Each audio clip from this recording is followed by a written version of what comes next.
This past decade, the war on terror and the COVID-19 pandemic have brought the issues of mental health and post-traumatic stress to the forefront, haven't they? As we've learned, war isn't the only catalyst for post-traumatic stress. It can develop after exposure to any psychologically traumatic event. Severe anxiety resulting in sleeplessness, flashbacks, depression, explosive anger, and addictions is not uncommon. When Noah and his family stepped off the ark, they stepped into a barren, lonely planet. Perhaps you've seen a sci-fi or a movie thriller portraying some small band of survivors following a nuclear holocaust. Those images may be the closest glimpse any of us will get to imagine what Noah faced. No human being could experience what he and his family had without trauma. They must have had many questions once they stood on firm soil again. Would any of the routine, structure, or order of life with which they lived before the flood remain? How would they survive in this new world? The earth looked so different. Would it still produce food? Would the basic principles of nature even be the same? And what were God's plan and expectations for his creation after the flood? I can only imagine that Noah must have been overwhelmed. Now, you and I may not have experienced post-traumatic stress. I hope you never will. But all of us have had crises of one sort or another. All of us know what it feels like to be overwhelmed on some level. I don't know about you, but when I'm overwhelmed, I long for clear direction. It can be difficult to know where to start. I need to sort out which steps to take first.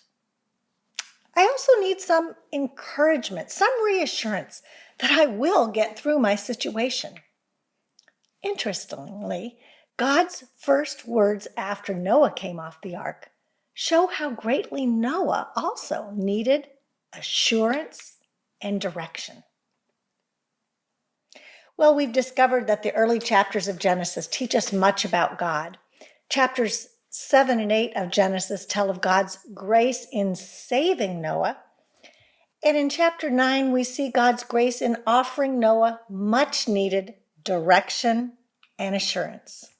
God gave basic direction in the form of a new world order and a covenant, a promise to reassure Noah and his family. Chapter 9 begins with a description of the new world order. Verse 1 says, "Then God blessed Noah and his sons, saying to them, 'Be fruitful and increase in number and fill the earth.'" Assurance that life would continue is implicit in the command. Despite mankind's wickedness, God hadn't abandoned his purpose to allow life to flourish on earth. Although the planet no doubt seemed barren and even foreign to Noah's family, it would once again be a place where life would thrive. It's the same blessing that was given to the animals and Adam at their creation. Now, Noah was the new Adam, and his sons would repopulate the earth. Thus, Noah's sons were strategic in God's plan and included in his blessing. Since Noah was a descendant of Seth, the line of Sethites continued, and with it, the proto-evangelion promise of God to send a deliverer. No one since the time of Noah has survived anything of the magnitude of the flood. So we can't imagine how deeply this small band of people needed such assurance. It's been said that one thing people can't live without is hope. God assured Noah's family that they had not been spared only to come to a childless end. humanity wouldn't die off. God had a plan, and they were part of this plan. Their main mission was to repopulate the earth. Now, before the flood, before the fall, Adam's relationship with the animals was friendly and peaceable. Although the animals' fear of mankind may have resulted from the fall, the animals on the ark didn't seem to be a threat at all to Noah's family. But when they disembarked, God told Noah and his sons that fear and dread of them would fall on animal life, and that all animal life was given into their hands.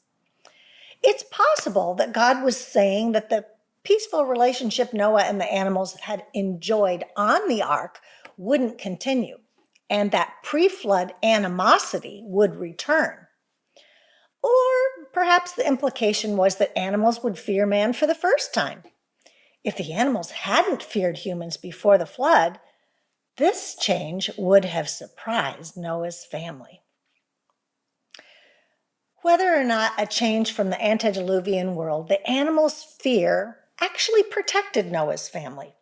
Since many of the carnivorous animals could reproduce more quickly than Noah's family, and in some cases easily overpower them, without any fear, they could have easily overtaken the small human family.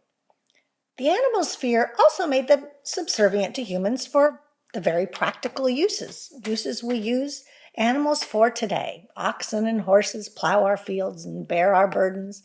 Goats and cows give us their milk, sheep their wool, etc. God's command to Noah to repopulate the earth and his protection from the animals ensured Noah that human life would continue. Next, verses 3 and 4, everything that lives and moves about will be food for you. Just as I gave you the green plants, I now give you everything. But you must not eat meat that has its lifeblood still in it. Whether or not people ate meat prior to the flood, God now gave them formal permission to do so, with one exception. They weren't to eat meat with blood in it. The prohibition was for human protection, guarding against degeneration into barbaric practices such as eating animals while they're still alive or superstitiously drinking its blood to draw in the dead victim's strength. But the prohibition also served as a sanitary and safety measure, since meat without the blood, with the blood drained, preserves for so much longer. In addition to protecting the human population, and perhaps more importantly, God's instruction against eating or drinking blood was for human education. Did you notice that God twice refers to lifeblood? Blood symbolizes life. Although Noah's family was free to kill and eat the animals, the prohibition against blood reminded them that all life was still valuable to God. So Noah and his family were blessed with freedom to eat meat and equally blessed by this one prohibition. They were assured that in the new world order, life would continue and a food source would be available. Then God reaffirmed the value of human life to Noah's family in yet another way. Prior to the flood, people were exceedingly wicked. Murder must have been rampant. While the incidents involving Cain and Lamech imply that the death penalty was used before the flood, it's not until after the flood that we find God mandating it. Look at verse 6. Whoever sheds human blood, by humans shall their blood be shed. For in the image of God has God made mankind. The requirement that animals and human beings alike be put to death for murdering a human being not only reaffirmed the value of human life, but also instituted law. Commentators widely hold this command to have laid the foundation for all civil government. The principle This particular principle, later formalized in the Mosaic Law and known as the lex talionis, an eye for an eye and a tooth for a tooth, that was a check to the depraved human heart. Fear of punishment not only encouraged respect, it also regulated justice so that many lives weren't claimed for the crimes of just one person. Punishment was to be commensurate with the crime. The basis for the sanctity of human life is man's creation in God's image, as verse 6 affirms. Throughout history, some people have viewed capital punishment as inconsistent with valuing human life, but it isn't inconsistent when human authorities enact justice on God's behalf. Except in special cases where governing authorities act in direct contradiction to God's laws, Romans 13 tells us that God considers them to be his representatives on earth. They're acting on his behalf. Now, in establishing a new world order, God assured Noah that more people would be born. He assured him a food source would be available. And then he assured them that human life was of high value. And finally, in verse 7, God reaffirmed his call to fruitfulness. As for you, be fruitful and increase in number, multiply on the earth, and increase upon it. The words, as for you, appear to reflect a prioritizing of matters. Procreation was essential for the survival of the race, and also gave Noah and his family, who were almost certainly reeling with shock from the overall flood experience, a renewed sense of a God-given life purpose. Procreation was a place to begin. I'm sure you'd agree that by nature, human beings are dependent on some measure of consistency, order, and purpose. We can't survive without a few fixed principles in life. After the flood, the shaken psyches of the human remnant needed direction and assurance. God blessed them with purpose and a few principles of order. That brings us to our first principle, which is that those who look to God are blessed with purpose in life and principles of order. Those who look to God are blessed with purpose in life and principles of order. Has it occurred to you that God can bring order into the details of our lives just as easily as he can give overarching principles for humanity? I've got to admit that too often I've waited until I came to the end of my own resources before asking God to order my ways. I remember one particular occasion when our 4 children were growing up. I was especially busy with responsibilities outside as well as inside the home. I felt frustrated daily trying to balance my responsibilities. Finally, I asked God to give me a pattern by which to order and prioritize all of my work. Several weeks went by before I received his answer. At late one night, it happened to be a New Year's Eve, I awoke with a sense that God wanted to speak to me. In that moment, I wasn't thinking at all about the earlier request I'd made of him. Since it was New Year's Eve, I thought maybe God wanted me to thank him for the past year or something along those lines. So when I first heard God speak to my heart and heard this thought that came to mind, it didn't make sense to me. It was simply the words, 4 o'clock. After a silent moment, enlightenment immediately came. I knew that God was answering my prayer. God was telling me to set aside all of my responsibilities outside the home by 4 o'clock each afternoon, and after that, focus exclusively on my family's needs. The rule required some discipline on my part, but it turned out to be very effective. for me and for our family. Now, it isn't a rule that will work for everyone, but God knew it was the perfect solution for me. For the most part, I faithfully followed that rule the remainder of the time our children lived at home. And it most definitely brought the order that was needed to my days. Our God is an orderly God. He will help you order your days if you ask Him to do this. He never gives us a job without being able to tell us the best way to get it done. Which area of your life needs God's ordering? No one knows better than He. Maybe you've arrived at a stage in life where you feel you've lost your purpose and you're waiting on Him for new direction. Well, often our trouble is our own impatience with His timing in revealing a next step in our lives. God's primary purpose and will for our lives is conformity to the image of Jesus Christ. Waiting on Him accomplishes this by building our character and teaching us perseverance in prayer. Will you commit yourself to that purpose first and foremost while you seek Him for other specific direction?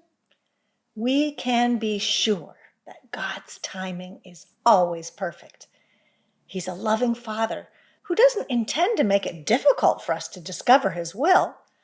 We may feel that a revelation of direction from Him is overdue, but that's just never the case.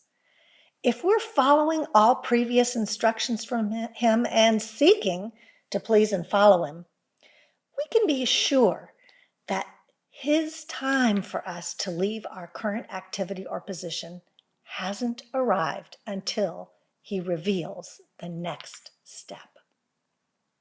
Purpose and order in life are God's blessings.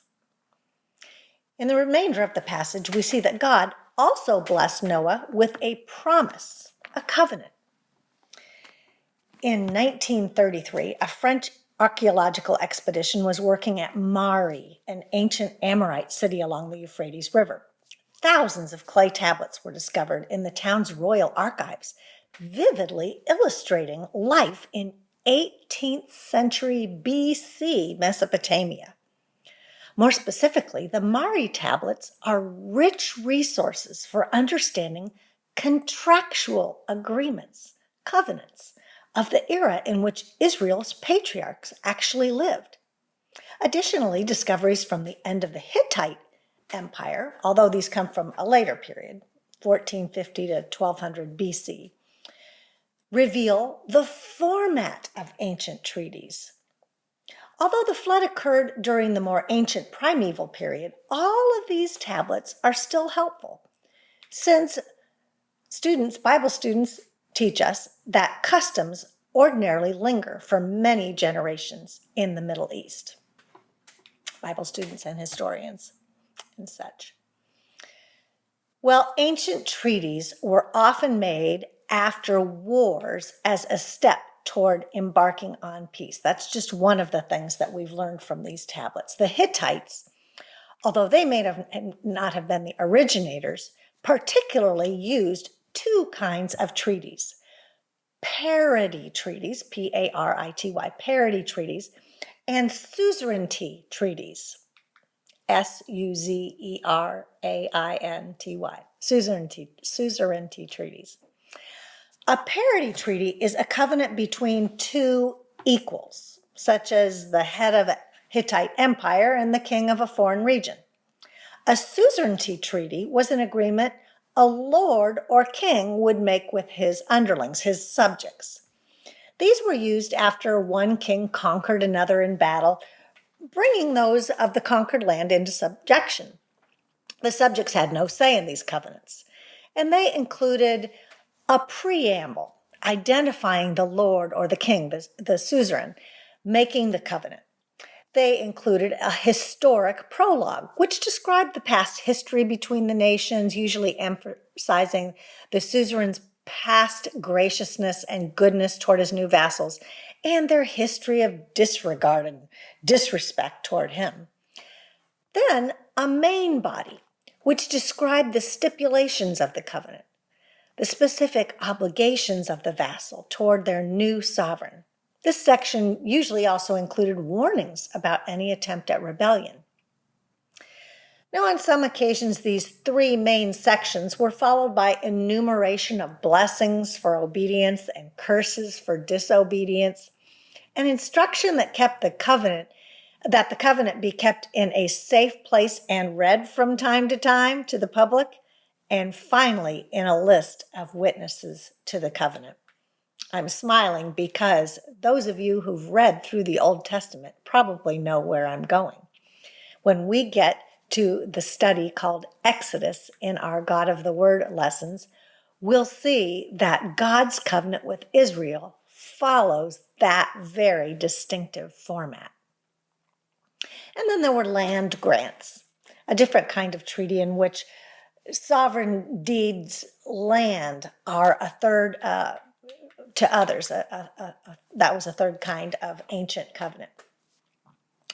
Now, it seems that mankind has always made legal agreements of one kind or another. Even marriages today are an agreement, a covenant of sorts. The Bible tells of a few treaties between people. However, biblical covenants generally reference the covenants God has made. As early as Genesis 2, the Bible emphasizes God's involvement with and interest in the people he created.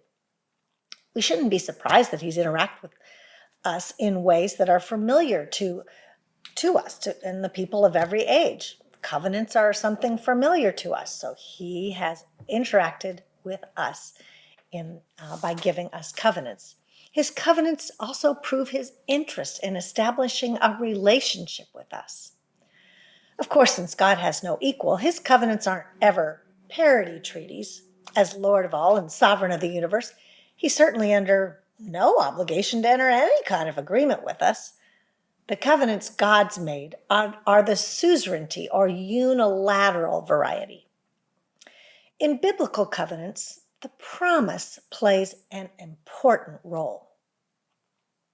One historian calculated out of roughly 7,500 treaties that were signed between 1500 BC and AD 1850, and these covenants were stated to be eternally in effect. On average, the treaties actually only remained in effect for about 2 years. Unlike man-made contracts and promises, when God gives a promise, he keeps it. Some of God's covenants are conditional on the behavior of the subjects and some are not. The covenant God made with Israel at Sinai included the consequences of transgressing it. God often gave a sign as a reminder of each of his covenants. When making a list of God's covenants, some Bible scholars include more than others. However, there are 5 God-given covenants on every Bible student's list. The first is God's covenant with Noah. The Noahic covenant was God's unconditional covenant with all the earth, never to destroy it again by flood. Later, God initiated a covenant with Abraham, in which Abraham was promised land, numerous descendants, and blessing to and through him. Now, our Bibles, as you surely know, are divided between the Old and the New Covenants, also referred to as Testaments. Testament is an English word translated from the Greek signifying a covenant. The Old Covenant is a reference to God's covenant with Israel. It was given in Moses' day to bless Israel, but it was conditional on obedience to his law. Another widely recognized covenant is God's unconditional promise that one of David's descendants would always sit on Israel's throne. The reign of Jesus Christ is the ultimate fulfillment of this promise.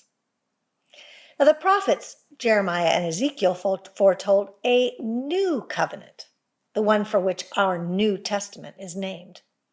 It's God's unconditional promise to change hearts so that we could know him on the basis of relationship rather than on the basis of rules.